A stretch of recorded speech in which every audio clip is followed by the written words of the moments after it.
Today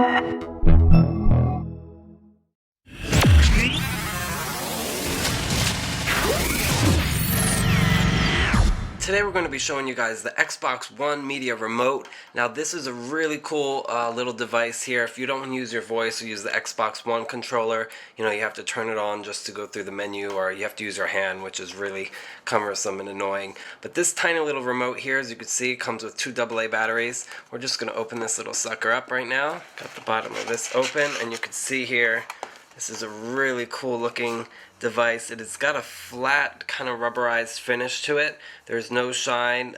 Doesn't look like it's fingerprint hungry, so you could press all your fingers down here and you're not really going to see any type of fingerprints or anything.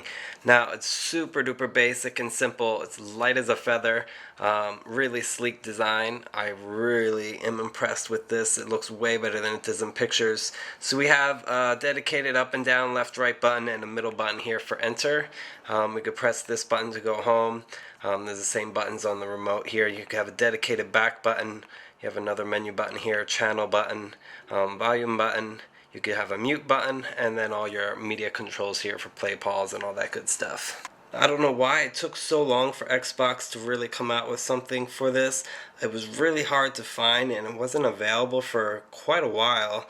But you can see here the design is really sleek and almost like seamless. Things are just really smooth and very modern and very much along the lines of the Xbox One hardware.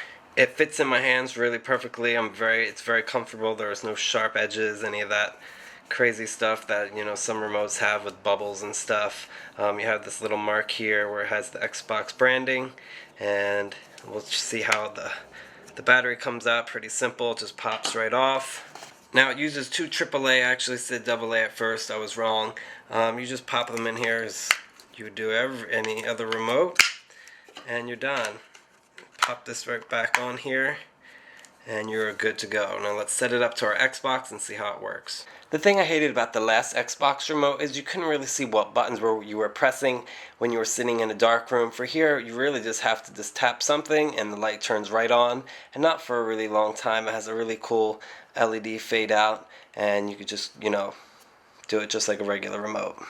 So I haven't set up anything on the system. I'm going to see how pre-synced it is, and I'm just going to press the Xbox button, and there you go. You can see the light turns on, and everything else should turn on. My TV and everything else is set up. And now we're at our main Xbox screen here. You could navigate by clicking left and right, just by aiming at the screen with your remote. Everything works pretty quickly. Now one really convenient thing is you could actually control your sound bar if you have a sound speaker or the speakers in your TV with this remote. So I could raise the volume and lower it, and I could even mute the volume if I get a phone call or something. So this is really convenient. I don't have to use my other soundbar remote now when watching videos or doing other things on here to adjust the volume. I could just use one remote for them all. So I no longer need to turn on my Xbox One controller if I just want to watch Hulu. I can now just use my Xbox One Media Remote, which has a really cool little wobble to it at the same time. Great little device. You could probably find it from $25 to $30 online. So definitely recommend getting this if you have an Xbox One and you love watching Netflix. You could control your videos and stuff, and even navigate through your main Xbox screen, and save some battery on your actual controller. So thanks for watching. This has been a Gizmo review. Make sure you subscribe, watch more stuff, and we'll see you guys soon.